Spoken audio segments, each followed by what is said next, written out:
Shalom, benvinguts a Alayam, un podcast sobre Israel, Palestina i l'Orient Mitjà. Som en Pol Sánchez. I l'Ofer Lashevitsky. Aquest projecte es sosté amb les vostres aportacions. Pots recolzar-nos al nostre perfil de Patreon a partir de 5 euros al mes.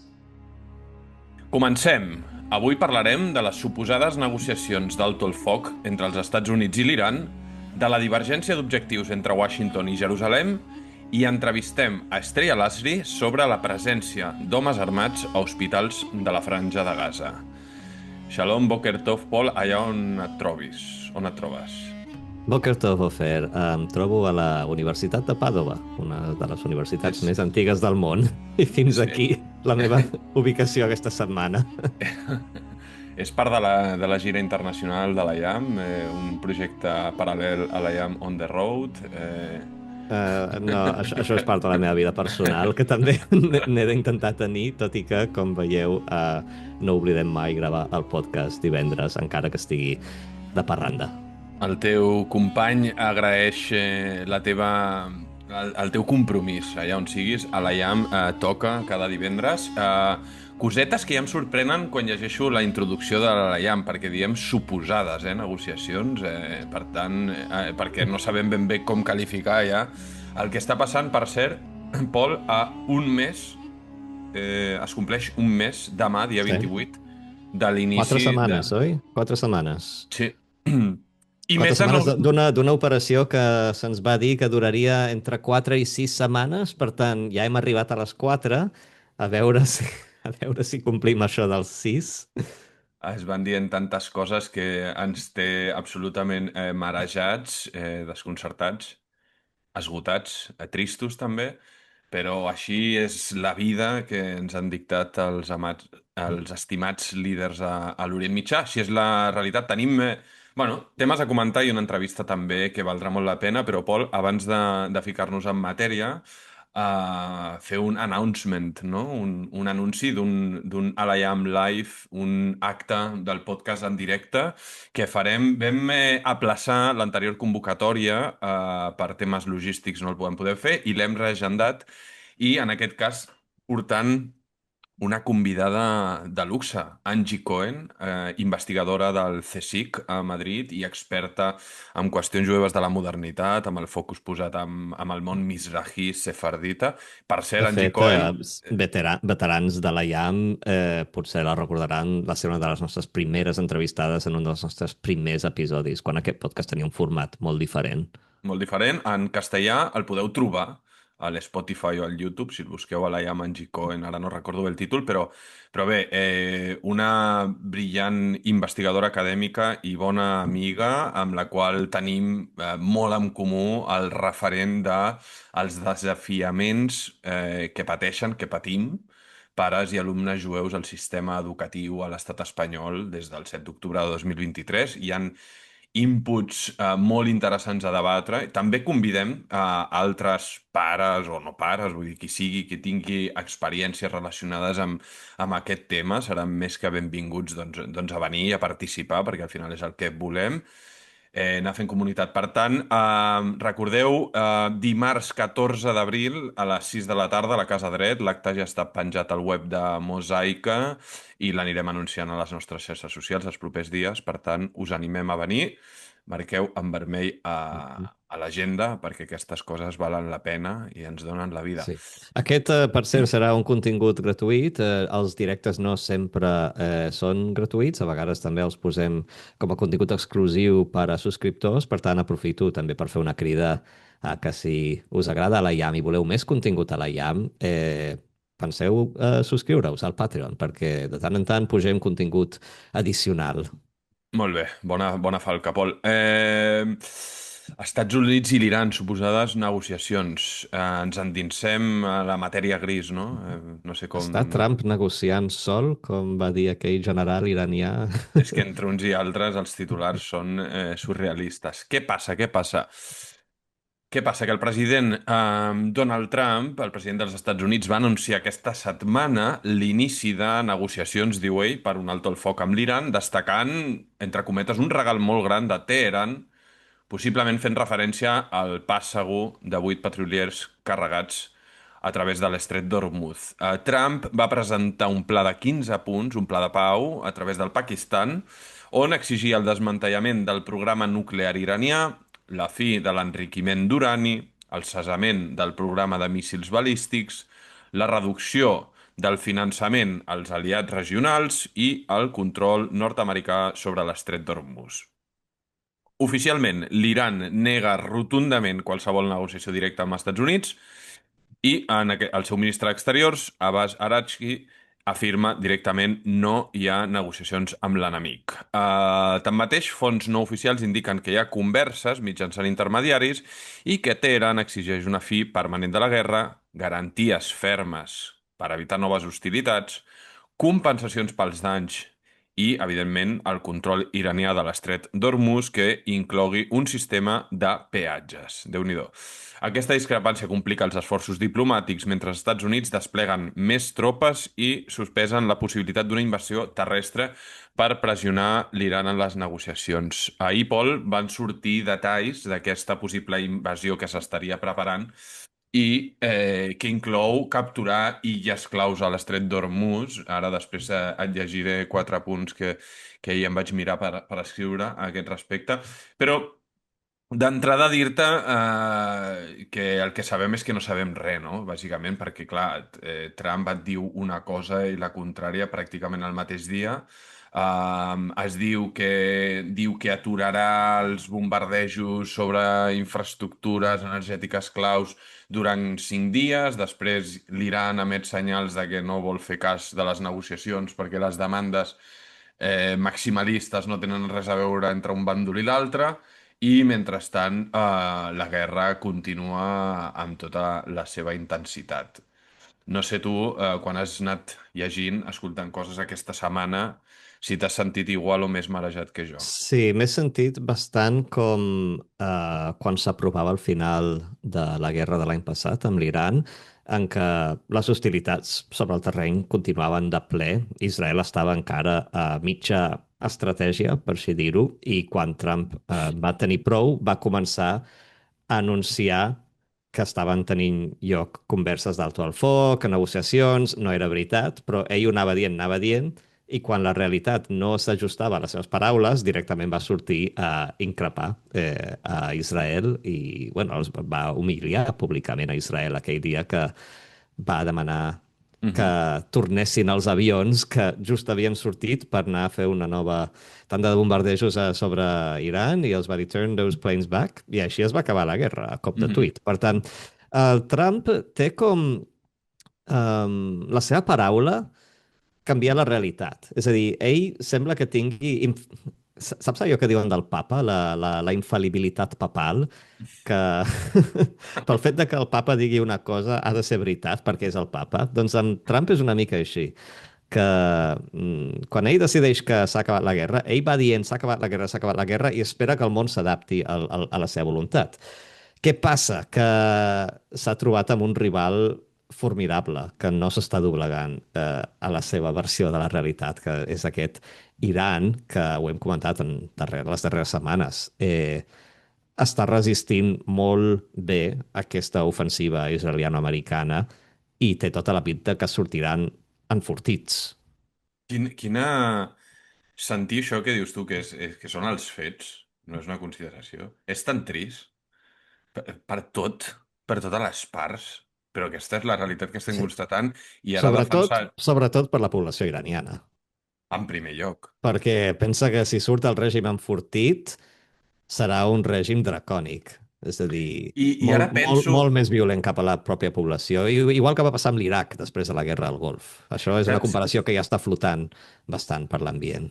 saps què penso? Amb l'eufòria inicial, aviam, posem-ho tot en context, eh? Evidentment, respecto, celebro i de fet comparteixo l'eufòria dels iranians a la diàspora després de l'assassinat d'Ali Khamenei. Vull dir, el tio encarregat d'haver creat el monstre en el que s'ha convertit el seu país, que ha matat a tanta de la seva gent, etc etc. Sí, responsable de l'eix de la resistència. Tal. Tot, el màxim cap de tota aquesta història de terror és a l'infern i a la llam no el plora. Però et diré quan veia aquest excés de testosterona, de les celebracions de la mort, etc., jo impensablement ja començava a pensar en Yihya Sinwar, cap de Hamas, Mhm. en Hassan Nasrallah, líder de Hezbollah, en aquesta estratègia i aquest bombo que se li dona des d'Israel a les capacitats de matar, matar, matar enemics, matar els seus caps, matar tal i qual. Perquè, a hores d'ara, a Israel, el primer ministre, que per cert, a l'última compareixença, Netanyahu ja surt una mica més... Ja no surt tan convençut, perquè la seva última compareixença ja ve arrel d'aquestes desavinences amb Trump, que ara ens allargarem més, però segueix dient al poble d'Israel que els estem fotent una pallissa, que estem, no, super significatiu i neutralitzant i eliminant i bla, bla, bla. I sobre el terreny, el que pateixen els israelians com la Noa Cohen, bona coneguda meva amiga de Tel Aviv, que ahir vaig entrevistar, és professora de ioga, el que pateix ara la gent a Tel Aviv és un estat de guerra permanent. Vull dir, cada dia, ahir Iran va tirar 11 salves de míssils cap a Tel Mhm. Aviv. Hezbollah va disparar més de 100 coets al nord d'Israel. És una absoluta bogeria i Hezbollah arriba fins i tot de tant en tant al centre. De nou, el nombre de víctimes, per sort, és molt reduït perquè hi han, pel que m'ha explicat molt, els búnkers, el compliment de les normes, però l'alteració de la vida és absoluta. I que cada dia Tel Aviv estigui rebent impactes de bombes de racimo Sí. que venen dels míssils balístics, o sigui, normalitzar això és una bogeria. Llavors, a la NOA i als israelians se'ls hi diu que això, no, que sí, molts cops, infraestructures terroristes, han envaït el sud del Líban, etc etc.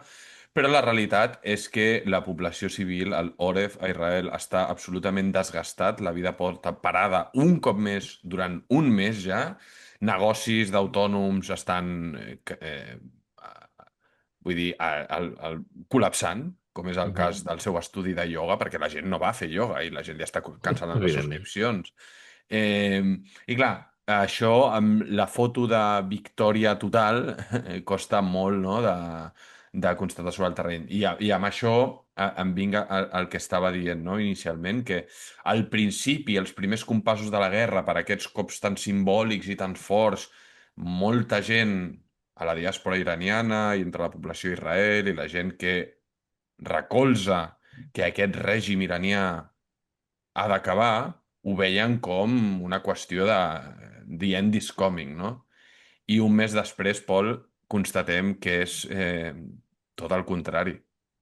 Aviam, tampoc descartem que el règim desaparegui com a resultat d'aquesta guerra, però no serà l'escenari que estaven dibuixant els polítics americans i israelians de bon principi, que en les proclames inicials de Netanyahu i de Trump aquell dissabte fa 4 setmanes, quan va començar l'ofensiva, en els seus discursos descrivien un escenari on els avions israelians i americans debilitarien severament el règim, matant líders, generals, infraestructura, i que donarien via lliure així a la població a fer-se amb el poder. Aviam, això era una imatge... La logística de que això passi en realitat és complicada. I el problema amb aquesta foto que es dibuixaven, aquesta imatge d'avions israelians i americans en l'aire i la població nana en massa a envair el Parlament o el que sigui, el problema amb això és que quan hi ha avions iranians i nord-americans volant per l'aire, la població civil s'amaga, no surt als carrers. Llavors, és possible que, si aquesta ofensiva encara continua un temps, es debiliti prou el règim com perquè mesos més tard veiem els resultats d'aquest debilitament, però no serà una cosa simultània, com s'havia anunciat. La població iraniana, doncs això, ara mateix s'està protegint i intentant sobreviure, sobretot econòmicament. Perquè un apunt que em sembla interessant compartir és que parlant amb iranians i amb gent que té família a l'Iran, sembla que a l'Iran els bombardejos estan vivint en relativa tranquil·litat. És a dir, no és el pànic que hi havia, per exemple, a Gaza, que estem parlant d'una ciutat, bueno, és un enclau molt No petit. té res a veure, no té res a Clar, veure. és un enclau molt petit, per tant, qualsevol bombardeig se sent al teu costat. L'Iran, no ens fem a la idea, Europa, l'Iran és enorme. 90 milions d'habitants, país gegantesc. Um, I els bombardejos sí que han estat, amb algunes excepcions, eh, exclusivament dirigides a debilitar el règim. Per tant, a infraestructura militar, de lideratge i en alguns casos industrials, com ara per la cadena de construcció de missils i altres armaments. Dos excepcions, clar, són quan Israel va bombardejar aquelles reserves de petroli al sud de Teheran i també al camp de gas de South Pars, que això seria infraestructura d'energia civil, cosa que va enfadar als Estats Units perquè no entrava dins dels plans. Però el que vull dir és, a peu de carrer, els iranians, o així em comuniquen, la gent amb qui parlo, han entès que aquesta és la dinàmica i que senzillament han d'evitar apropar-se a zones on hi hagin doncs, infraestructura militar o de govern i fan el seu dia a dia. Sobretot la dificultat és econòmica, com ja ho era abans de la guerra. Continua havent una inflació inabastable i molts negocis no estan operant amb normalitat donada la situació d'emergència que s'està vivint. I els que poden marxen de les grans ciutats per anar a viure amb parents al camp on estiguin més tranquils. Però bé, això era una side, que en diem. Sí, bé, el tema, evidentment, vull dir, el règim està rebent cops molt durs, vull dir, i malgrat que mantingui aquesta resiliència i capacitat de seguir disparant a diari cap a Israel i cap als països àrabs del Golf Pèrsic, les seves capacitats s'han disminuït moltíssim. Parlem de que els primers dies de la guerra disparava uns 150 míssils balístics cap a Israel i avui en dia els dosifica i dispara a vora d'una desena, una cosa així. El que passa és, i que això ja ho hem explicat a l'IAM, és que els iranians amb un dos míssils que arribin a l'espai aeri israelià tenen una capacitat de disrupció molt gran. O sigui, passa tot el contrari del que acabes d'explicar tu sobre l'Iran, no?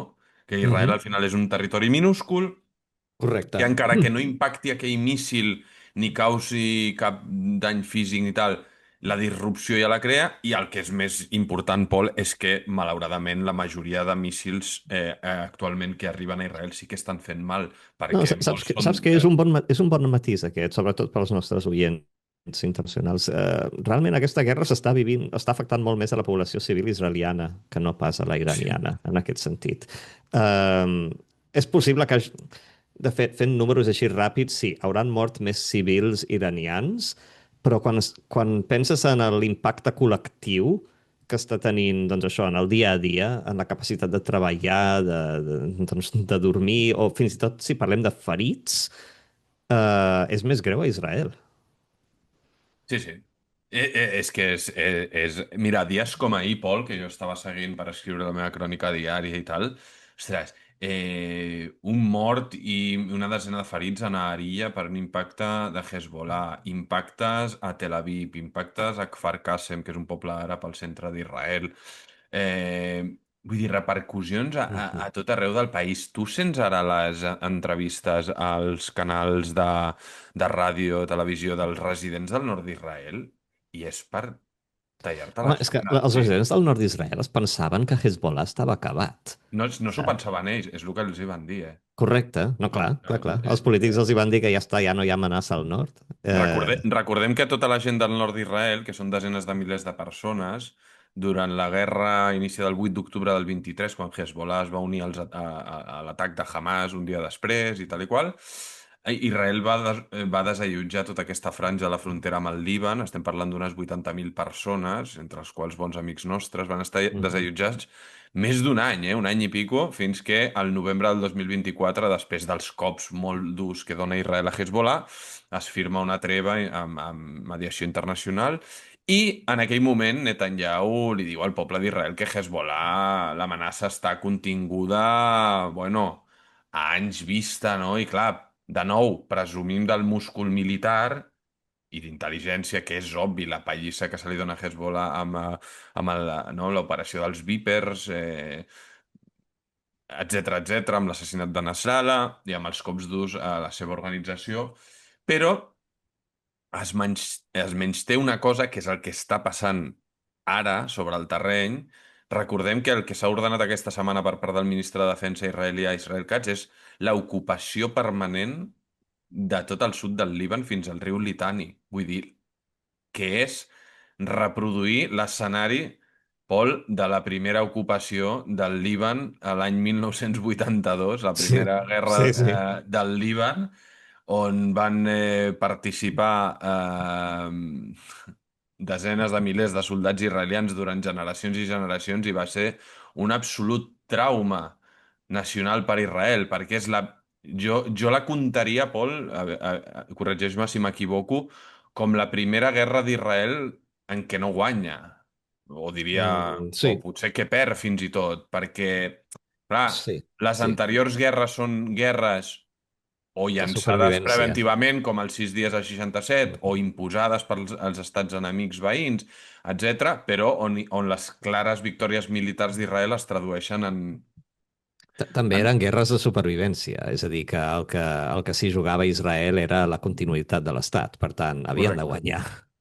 En el El cas del 82, Líban era diferent. al 82, el llavors ministre de Defensa Ariel Sharon i el primer ministre Menachem Begin ordenen l'operació que té tots els paral·lelismes amb avui en dia, amb la intenció d'erradicar els grups armats palestins que estaven disparant míssils Katyusha llavors cap a Kiryat Shmona, Metula, els poblats del nord d'Israel, i Israel ordena l'ocupació permanent del sud del Líban. El caliu d'aquesta operació neix Hezbollah, o no neix, Mhm, s'enforteix a mhm. partir del 82 com a grup de resistència a l'ocupació israeliana i Israel s'hi està del 82 fins al 2000, vull dir, s'hi està pràcticament una vintena d'anys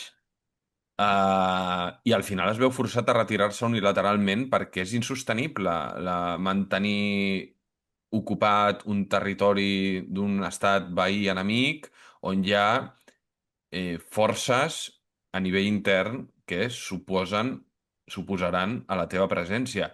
I és el que va passar a 2006, i aquí ho tenim apuntat, recordar el llibre de l'Omri Ginsburg, que va estar aquí amb nosaltres i que et recomanem molt. Pol, tu el vas traduir al català? Correcte, Record... són les memòries de... Bueno, l'Enric Ginsburg és aquest soldat. Era subcomandant d'una unitat de tancs, si recordo bé, i ha escrit un llibre que, com deies, he traduït al català i que podeu trobar en llibreries de l'editorial Base. Es diu Allà fora.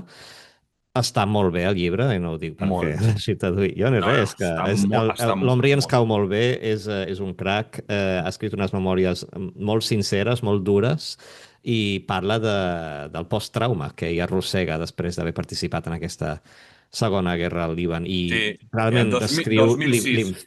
l'infern que és lluitar al Líban, sobretot com a tanquista, perquè clar, estem parlant un terreny muntanyós, ple de camins de cabra i poblets amb carrerons. És molt difícil maniobrar tancs per aquest territori.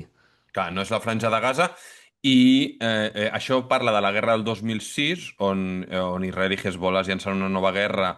Normalment el guió es repeteix, és Hezbollah qui segresta llavors i soldats Mhm. israelians a la frontera, em mata, ara no em facis recordar el nombre exacte, però, bueno, comença amb una emboscada de Hezbollah, Israel declara la guerra, una guerra que dura 30 i quants dies, i on s'obre un debat intern molt fora Israel perquè es constata que l'exèrcit no està preparat per dur a terme aquesta guerra.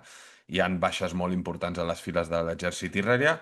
Després d'aquesta guerra, el 2006, s'arriba a un alto el foc i surt la resolució de Nacions Unides que desplega els nostres estimats i denostats cascos blaus d'Unifil, que no serveixen per res, i que, en teoria, aquesta resolució del Consell de Seguretat de la ONU reclamava la no presència de grups armats, referint a Hezbollah, al sud del riu Litani. Evidentment, una mesura que mai s'ha complert perquè Hezbollah, com sabem, és un actor que és més poderós que el propi estat del Líban i, per tant, des de llavors va reedificar la seva presència i consolidar els seus armaments i el seu personal, etc en aquesta regió.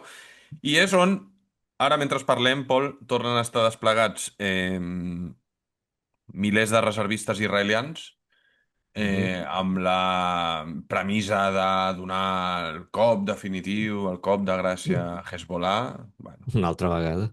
una altra vegada, i el que reclama bàsicament la gent al nord d'Israel és que es creï una zona estèril, o sigui, que el que s'ha fet ara, que és buidar de població civil libanesa tota aquesta part del sud del Líban, és a dir, més d'un milió de persones un altre cop desplaçades, que no hi tornin mai més.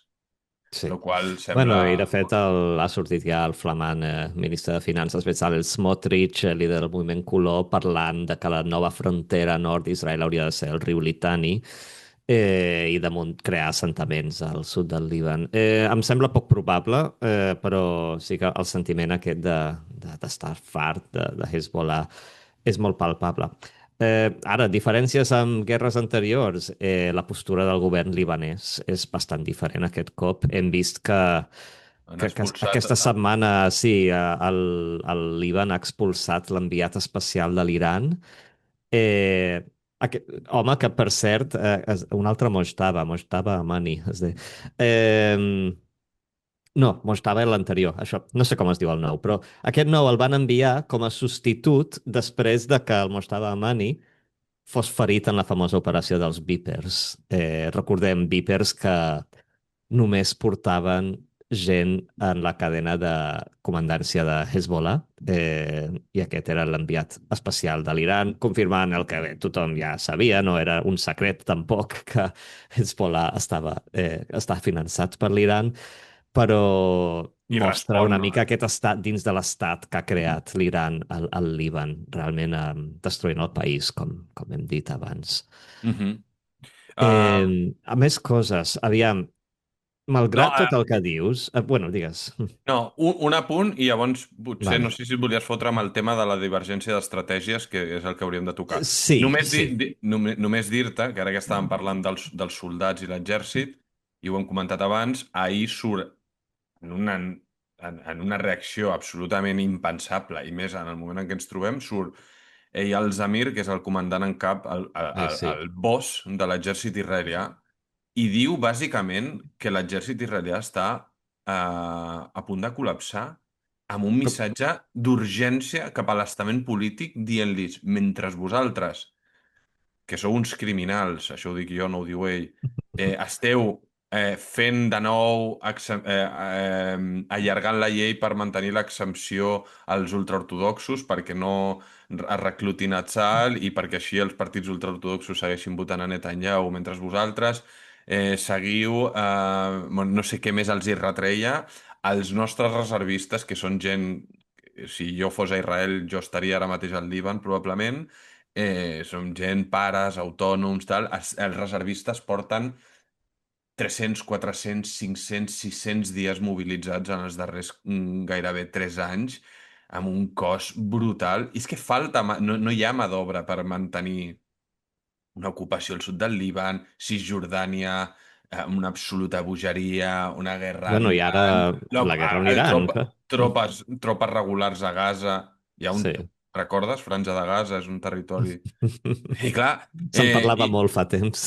sí, és que clar, i surt com dient, escolta, nois, què hem de fer, no? Perquè, bueno, clar, i és Em un... cau bé Zamir. Zamir és un crac. I és un... Bueno, no tinc opinió al respecte d'ell, però com tu, però diu una cosa òbvia, no? Mhm. És dir, aviam, és que clar, ens llancem a guerres d'entrada però sense sortida. I és evident que... I és evident, no ho diem nosaltres, que a Netanyahu li interessa com més millor allargar alguna d'aquestes guerres i el Líban té pinta de Mhm. ser l'escenari ideal per mantenir algun front obert de cara a arribar a les Home, sí, eleccions. perquè si Trump aconsegueix imposar l'alto al foc a l'Iran, que és el que desitja, podem donar per fet que continuarem lluitant al Líban. Hezbollah continuaria la lluita contra Israel. Hezbollah té com un compromís fins i tot ideològic ara mateix de lluitar. Sabem que està molt debilitada després de la guerra aquests darrers anys, però han de venjar la mort d'Ali Khamenei, l'ayatollah el líder suprem de l'Iran que va morir el primer dia en un impacte israelià. Llavors, estem parlant de... No és només un líder polític, és un líder espiritual del món I et diré musulmà xiita. et diré una cosa. Llavors, Ahir ho va dir, no sé si ho deien en algun podcast d'Àrabs o una tertúlia, no recordo, ho vaig sentir, però va dir, igual que nosaltres, a Israel, es vacila tant, no, com es diu en hebreu l'expressió de Am Netzach lo mefahed midere Haruka, no? sí. El poble escollit no tem, no? Transitar per un camí llarg i tal. Pues deia, ei, no ens oblidem que els iranians, i per tant els seus aliats, també tenen el seu orgull i la seva causa, i a part són messiànics, o sigui, qui lidera això tenen l'element messiànic, no? I el shahid, i etc etc. I no, i no sé, per molt habilitats que estiguin, per molts cops que els hi facis per l'aire, i, bueno, la seva idea persistirà, no? Sí. Però bueno, parlem de... vull lligar dos temes, també per anar tancant aquest segment. Aquestes negociacions o suposades negociacions d'alto al foc que ha anunciat Trump, com s'ho pren Israel? Perquè no hem aconseguit els objectius de la guerra. I recordem, aquesta és una guerra que context. Després de 3 anys de guerres en 7 fronts, amb Gaza, Líban, tal, la població iraniana està farta de guerra, farta. I hi havia una majoria social que demanava acabar la guerra de Gaza. I Netanyahu ha perdut molta popularitat per haver allargat tant aquestes guerres.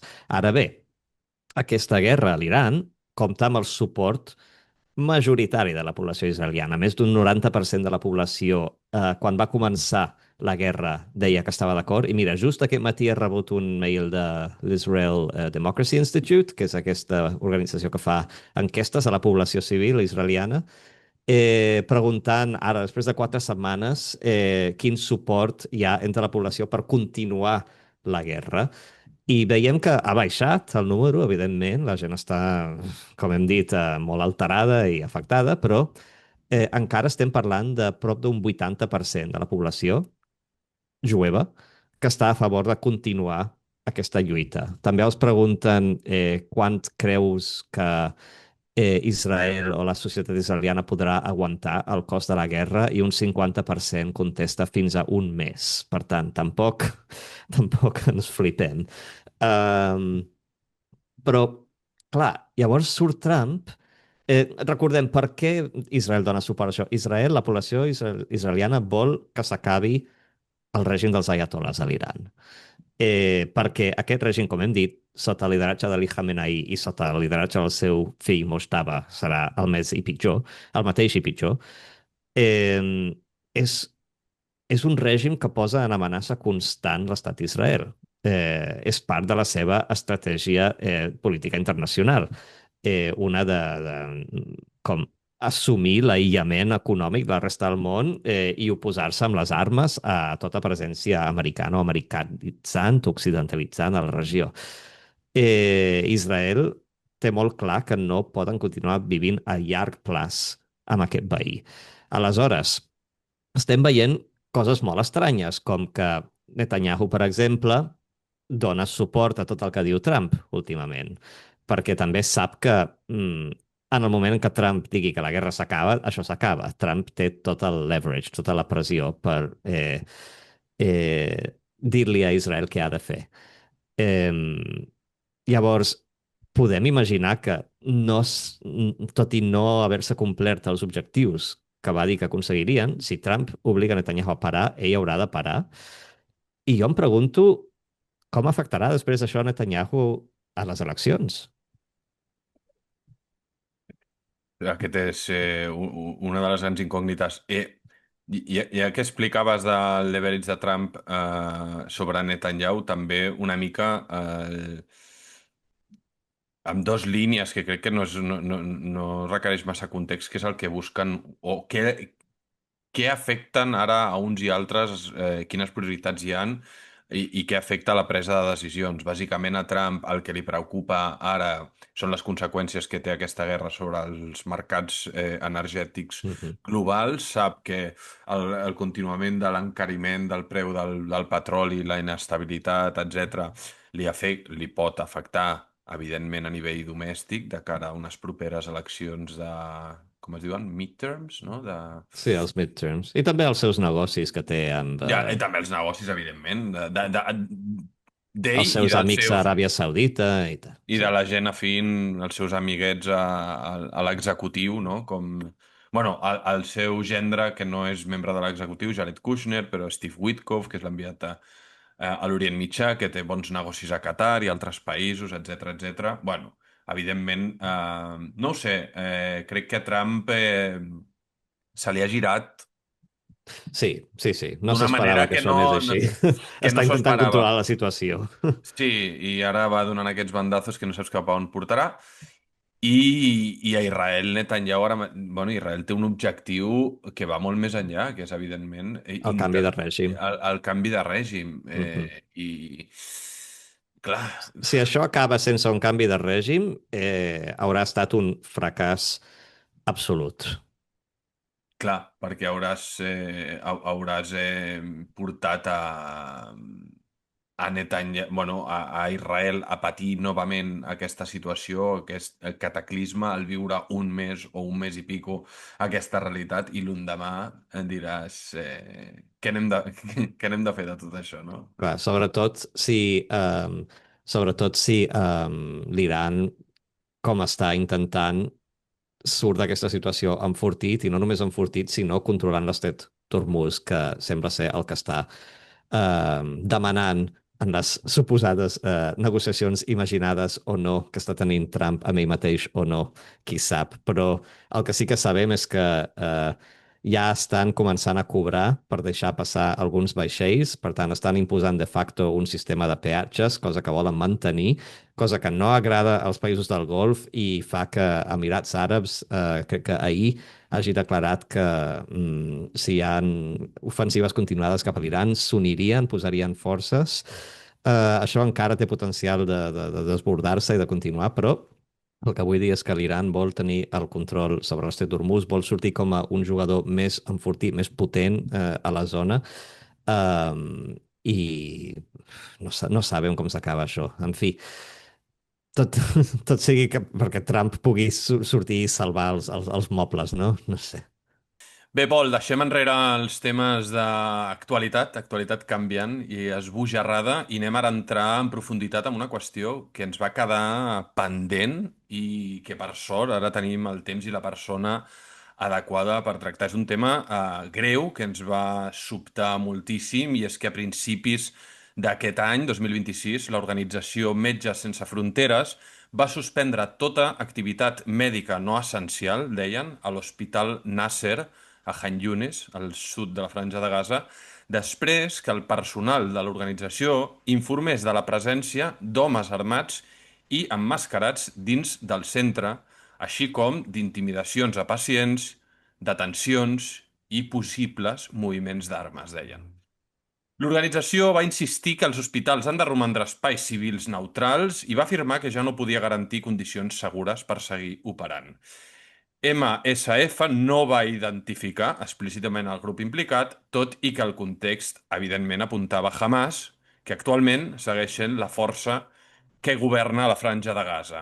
L'Hospital Nasser va negar les acusacions que van fer públiques.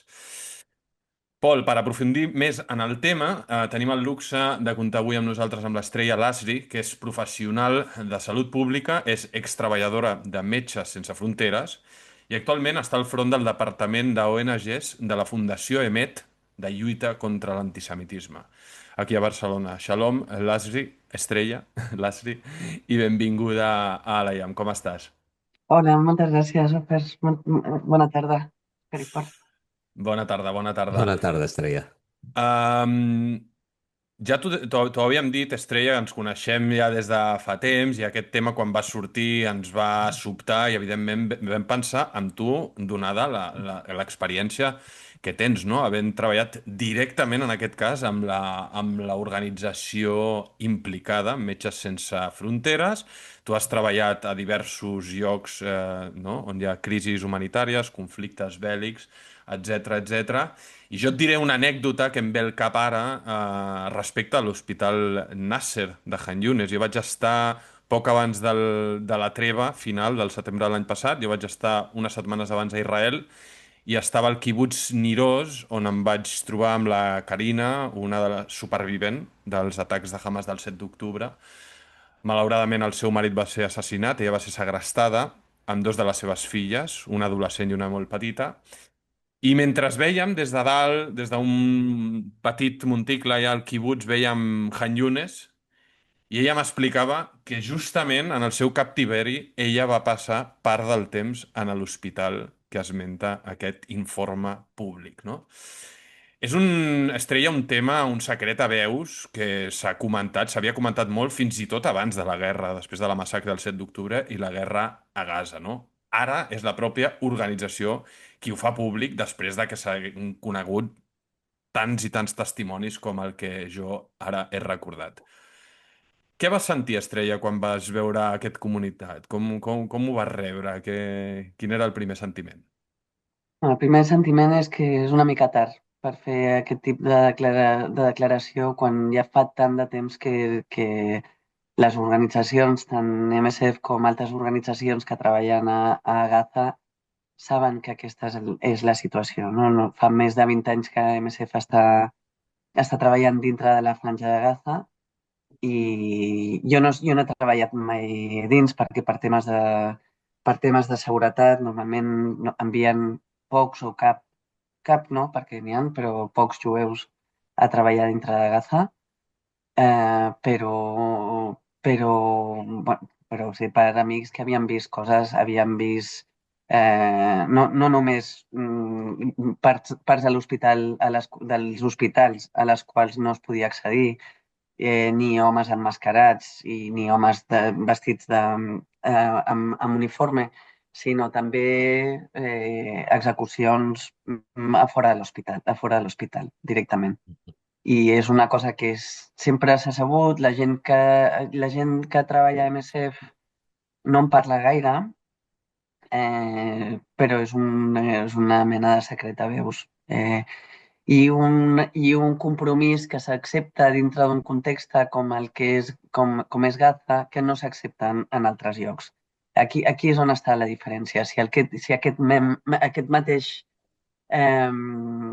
si aquesta mateixa acció i tipus de risc, tant pel personal com pels pacients, com per l'organització, s'acceptés en qualsevol context, jo no diria res, és el modus operandi de l'organització i és així que s'assegura en funcionament.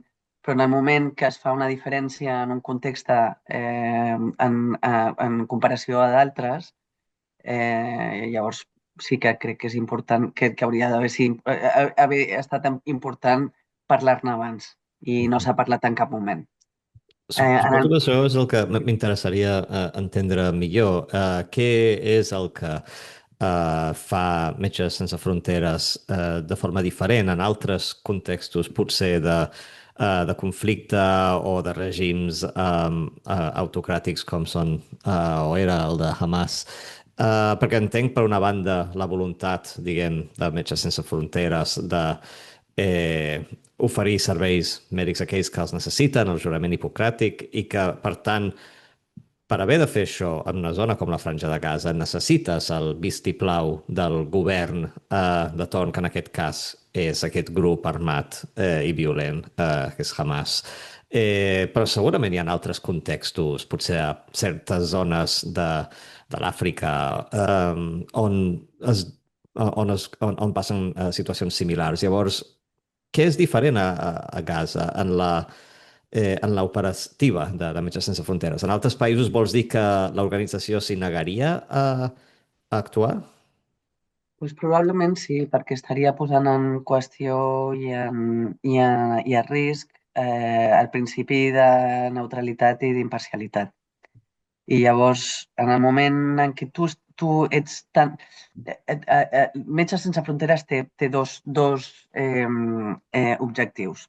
Un és proporcionar ajuda mèdica i un altre és ser testimoni i parlar.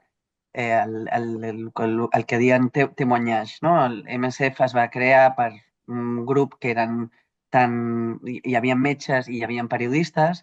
Llavors, des de la seva concepció, i això és el que va diferenciar MSF a la seva creació del Comitè Internacional de la Creu Roja, des de la seva creació van tenir molt present aquest segon objectiu, que és el témoignage, que és el donar eh, testimoni de la situació que s'està vivint. I en un context en el que tu estàs veient parts execucions, parts de l'hospital que estan bloquejades per un grup armat, limitació de l'accés depenent quines persones, doncs, bueno, aquí és on el témoignage, el donar testimoni, hauria d'entrar, no? I entra en altres llocs. A més, en altres llocs, doncs mira, durant la guerra va haver-hi un incident en el que, a Haití, en el que es va atacar una ambulància i el dia següent MSF tancava el projecte. Això en cap moment s'ha fet i Haití és un lloc on les necessitats mèdiques són enormes, on MSF avui no sé quina part de la salut del país tindrà, però en alguns moments ha tingut una part molt important de la salut, ha mantingut una part molt important de la salut del país. Avui en dia deu ser molt menys que després del terratrèmol, però encara així, com el tenir el projecte obert posava un risc de seguretat pels treballadors de l'organització, es va tancar el projecte. Es va reobrir després, però es va tancar temporalment. En cap moment de... L'exemple de Nasser, després de fer aquestes declaracions, ha sigut l'únic moment, i això ja ha estat després del final de la guerra, en què MSF ha denunciat aquest, aquest risc i ha decidit tancar un projecte en el que estaven treballant. I ja et dic, Haití ho van fer durant la guerra hi ha hagut més riscs per personal d'MSF en el context de Gaza que en el context d'Haití. Hi ha, Sí hi que, ha, hi ha un element que s'ha repetit molt en els darrers anys i abans del 7 d'octubre. Bueno, és un fet, no? I també ens ho certifiquen els nostres contactes a Gaza.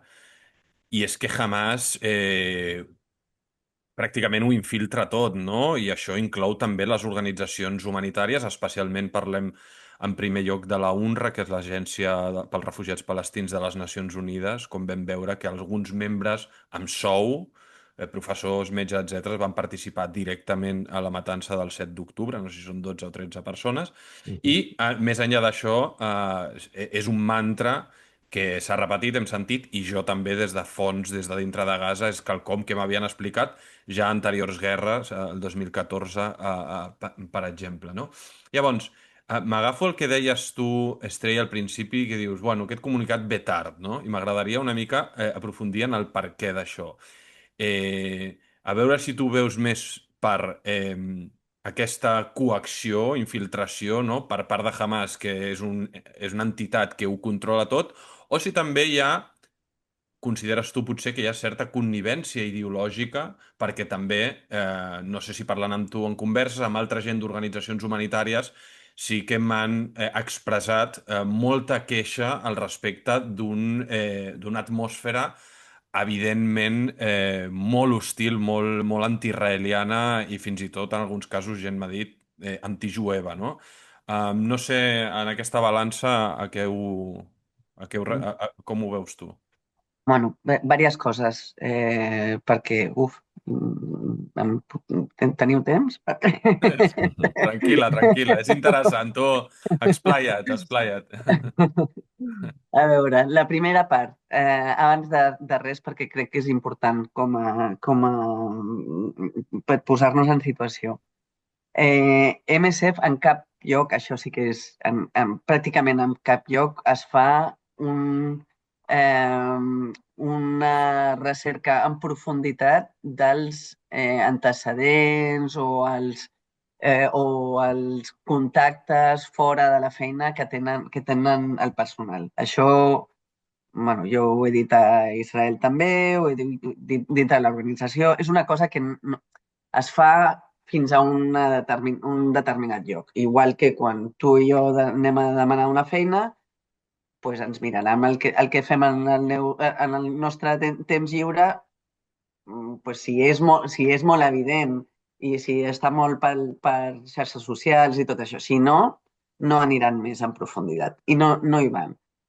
Ara, després, és una zona, Gaza és una zona petita, la gent sap més o menys, és bueno, com un poble gran, o no sé, la gent sap més o menys qui és qui i què fa cadascun.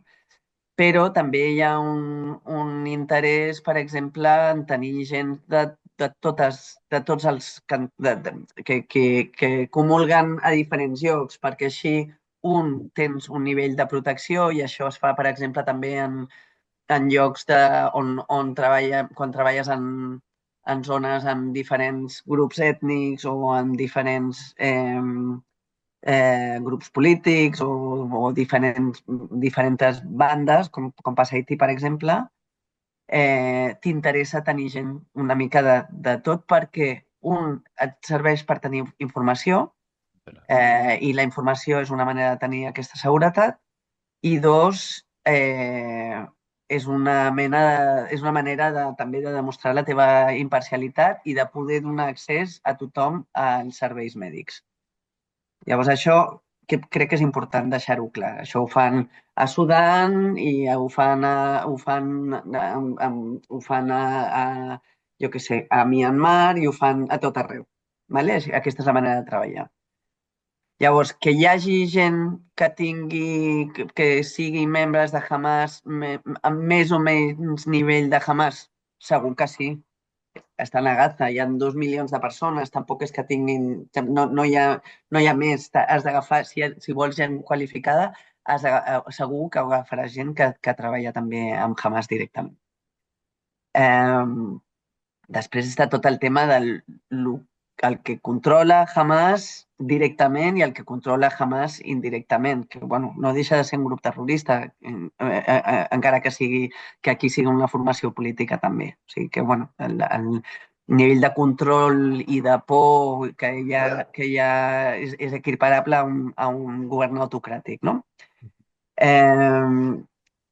I després hi ha un nivell de connivència i de... Jo des del principi, quan va començar la guerra, jo estava a la junta de la secció francesa de MSF. I... Espera, que tanco, perdona. Jo estava a la junta de la secció francesa de MSF i el que vaig dir des del principi és si la comunicació des de MSF no pot ser imparcial perquè si no podem treballar dintre de Gaza, ok, però llavors ho hem de dir. Hem de dir-ho com a organització, perquè no podem donar informacions com si fossin imparcials i no hi hagués cap control sobre com estem donant la informació i quin tipus d'informació estem donant, i no dir-ho, i que el públic ho pensi que és imparcial. Però tot i així, des del primer moment, o sigui, des de que va estar la guerra, i això no és una cosa nova, la informació era molt sesgada, molt esbiaixada. Va haver-hi una falta d'empatia total cap a les víctimes a Israel. Van tardar, no sé si 6 o 7 dies en expressar, com a organització, en expressar els sentiments, el dol cap a l'organització, cap a Israel i les víctimes a Israel. Això número 1. Sí que van oferir ajuda dintre d'Israel. El que passa que la van oferir l'únic contacte que tenien a l'època, que era el COGAT. El COGAT és el departament de l'exèrcit israelià que treballa amb les organitzacions que treballen dintre de Gaza o de Cisjordània. I llavors, tenint això com a únic contacte, doncs, clar, una ONG li van a oferir al Sahel ajuda humanitària i doncs, quasi bé que se'ls hi van riure a la cara, no? Una mica... Bueno, els hi van dir gràcies, però no gràcies. I llavors no van treballar a Israel. Però bueno, això és fruit també de 20 anys de presència a la regió amb una oficina a Jerusalem Est, sense cap, amb tot el personal palestí. Ara ja hi ha una oficina a Tel Aviv des de fa un any amb una persona treballant allà, però en 20 anys això no existia. Durant 20 anys això no existia. I llavors tota la visió que ha tingut el personal que gestionava els projectes de MSF venia des d'una visió donada des de personal principalment palestí. Que jo sàpiga, no hi ha hagut mai un israelià no jueu treballant a MSF en la zona, i hi ha hagut molt poc contacte amb societat civil israeliana. Jo tinc una mica... Era jefe de missió fa molts anys i donava classes a Beersheba, però ell també em va dir era molt limitat el contacte que teníem amb Israel. Hi havia inclús membres del personal que anaven a treballar allà, que ni tan sols volien anar a Tel Aviv per una qüestió ja Em sona això, eh? Sí, per una qüestió de no acercar-se a l'enemigo. És una mica això. I aquesta visió tan parcial és la visió que al final alimenta tota la comunicació des de l'organització. Sona com que costa saber fins a quin punt aquesta situació on les ONGs s'impregnen, diguem, de la visió política d'una banda és el resultat d'una estratègia calculada per part del govern de Hamas de controlar la narrativa, tenint en compte que més de la meitat de la població de Gaza estava sota el llindar de la pobresa i, per tant, la necessitat d'ajuda humanitària més l'existència dels milions de refugiats que hi viuen justifica la presència de grans nombres de organitzacions humanitàries. Llavors, costa saber, com deia, fins a quin punt això és part d'una estratègia per part del govern de Hamas de controlar la narrativa o si pot ser que les organitzacions, amb la bona voluntat que tinguin d'anar a ajudar, subestimin fins a quin punt és difícil no polititzar-se quan fas aquest pacte amb el diable, per així dir-ho, de dir, d'acord, doncs si he d'operar a la Franja de Gaza, he d'acceptar els paràmetres de Hamas, bé, ja sé que la cosa va així, vale, ja sé que contractarem gent que vindrà amb el vistiplau de Hamas, però és el que hem de fer per operar aquí. Per tant, no sé fins a quin punt hi ha un punt de naïveté en les organitzacions que decideixen fer-ho, o si tot es retroalimenta. És a dir, si és més resultat, diguem, d'un bonisme occidental, potser que va a donar un cop de mà, o si realment és que...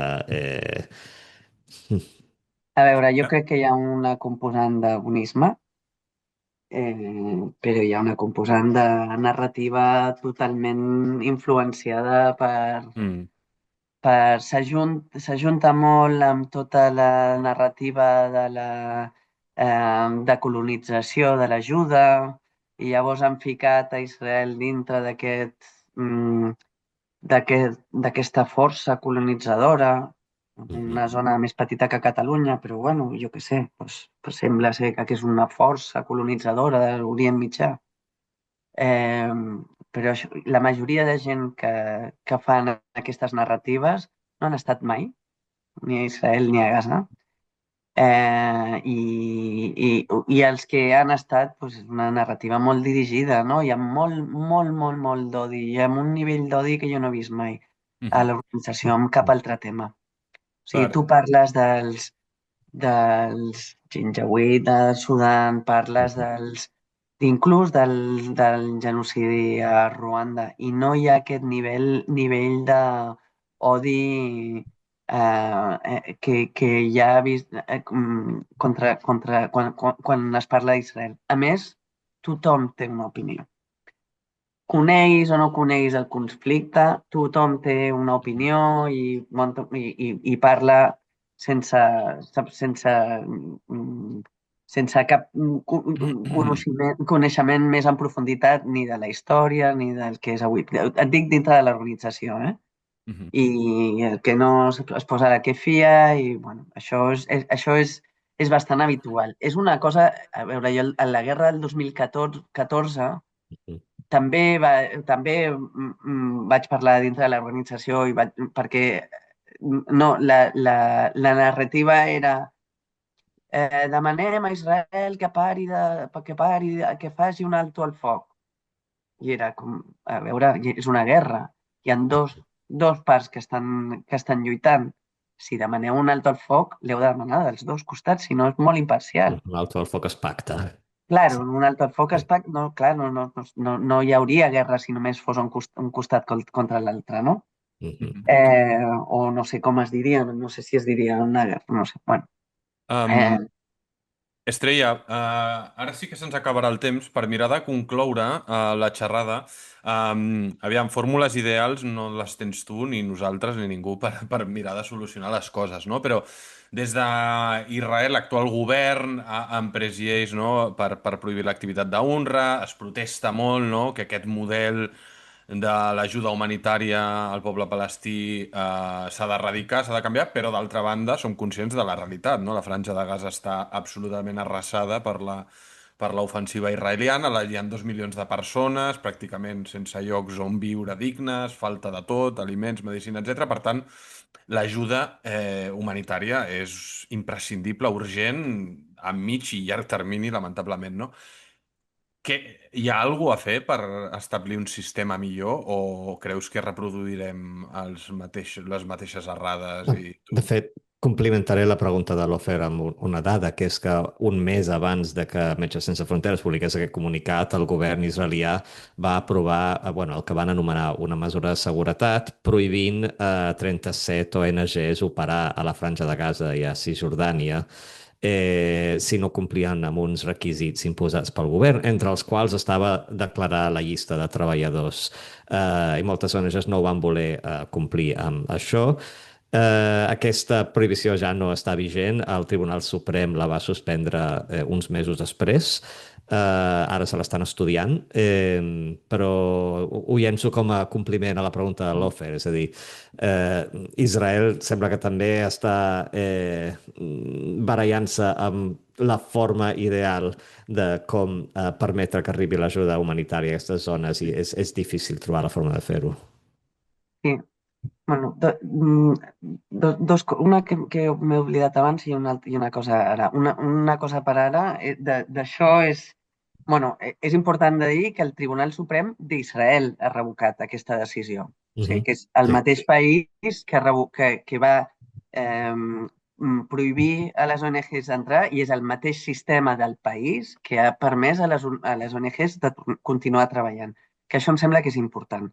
Per això no ho veus a Sudan, ni ho veus a Myanmar, ni ho veus a molts altres llocs del món. Llavors, això em sembla que és important clarificar-ho. En un moment donat, MSF anava a donar les llistes. Va haver moltíssima pressió interna per no donar les llistes. I va ser més...